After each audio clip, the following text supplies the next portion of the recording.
बुलाले भाई चला घ्या पहिला मराठीत क्या हिंदीत ये हिंदी वाले ज्यादा दिख रहे हैं मेरे को आज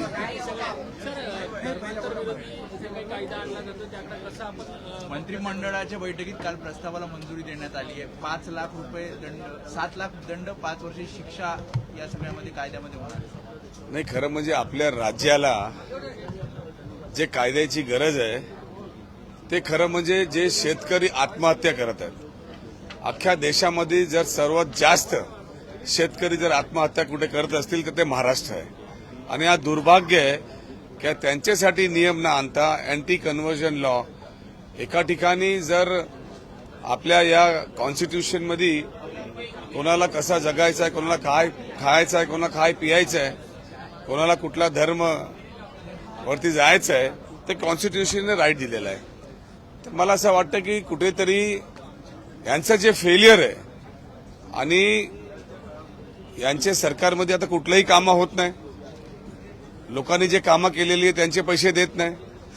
म्हणजे आता शेतकरी आत्महत्या करत होते, आता त्याच्यानंतर जे कॉन्ट्रॅक्टर आहे ते आत्महत्या करणार आहे कारण त्यांना पैसे भेटणार आहे. तर हे सगळे असे सगळे कायदे आणायचं आणि दिशाभूल करायचं मला वाटतं सरकारचा हेच प्रयत्न चालू आहे. पण तुम्ही विरोध करणार का जर विधिमंडळात हा शेवटी जे ड्राफ्ट आणलंय त्या ड्राफ्टचा अभ्यास करूनच त्याच्यावरती बोलता येणार. अजून ते ड्राफ्ट आमच्याकडे आलेला नाही. पण जर ड्राफ्ट कॉन्स्टिट्यूशनला बाजूला ठेवून जर आणत असणार तर त्याच्यावरती 100% त्याचा विरोध करण्यात येईल. कॉन्स्टिट्यूशन हा प्रथम आहे, कॉन्स्टिट्यूशनच्या हिशोबानच देत चालणार. हिंदी में जानना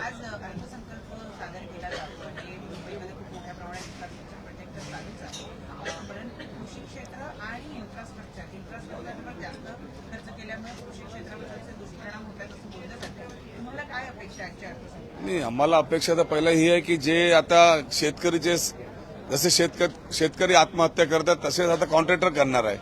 या महाराष्ट्रामध्ये जे कॉन्ट्रॅक्टरनी जे टेंडर घेऊन कामं केलेली त्यांना 1 लाख कोटीपर्यंत जे आहे त्यांचा जे थक्क बाकी आहे, त्यांचे पैसे द्यायचे बाकी आहे, त्यांना पैसे भेटत नाही. आणि नवीन अर्थसंकल्पामध्ये परत स्वप्न दाखवणार ती कामं होणार कशी, पैसे आणणार कुठून? कारण असे योजना जे लागू केलेले त्यांनाही पैसे देण्याकरता पैसे नाही. तर मला असं वाटत आहे की आता अर्थसंकल्प आता सादर होऊ द्या, त्याच्यानंतर त्याच्यावरती सविस्तर बोलता येईल. मालवणी परिसरामध्ये गोवंश हत्या आणि गोमांस विक्रीचा प्रकार अद्यापही सुरू आहे. लोकशाही मराठीनं बातमी दाखवली होती, इन्व्हेस्टिगेशन केलं होतं. त्यानंतर चारकोप पोलिसांनी कारवाई केली, पण मात्र महाराष्ट्रामध्ये इतर भागात अद्यापही हे सगळे प्रकार सुरू आहेत. खरं म्हणजे हे जे गौरक्षक आहेत कुठेतरी अख्ख्या महाराष्ट्रामध्ये खंडणीचं काम चालू आहे. जे काम पोलिसांनी केलं पाहिजे, जर कोण चुकीचा करत असेल तर पोलिसांनी त्याच्यावरती कारवाई केली पाहिजे, त्याला अटक केला पाहिजे, माल जप्त केला पाहिजे.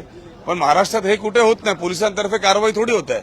हे गौरक्षाच्या नावाखाली कुठली गाडी पकडायचं, कोणालाही मारण करायचं, त्याच्यानंतर तिकडे परत कामं चालू होतात.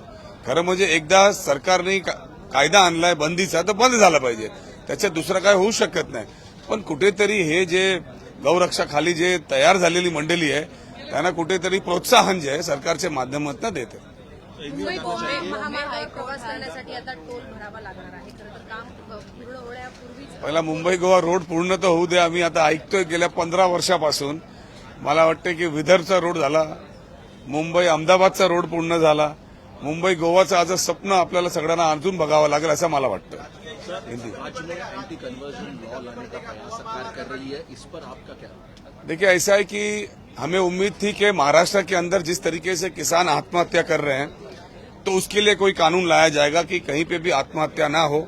अगर आत्महत्या होती तो वहां के कलेक्टर के ऊपर, वहां के आमदार के ऊपर या वहां के एडमिनिस्ट्रेशन के ऊपर कार्रवाई होनी चाहिए थी.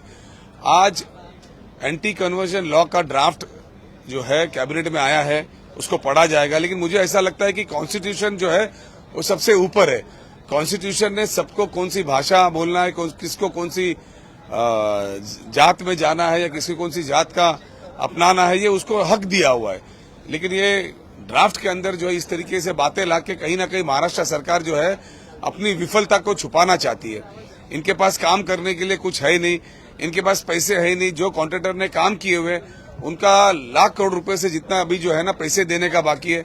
अब किसानों के बाद उनकी आत्महत्या होने वाली है.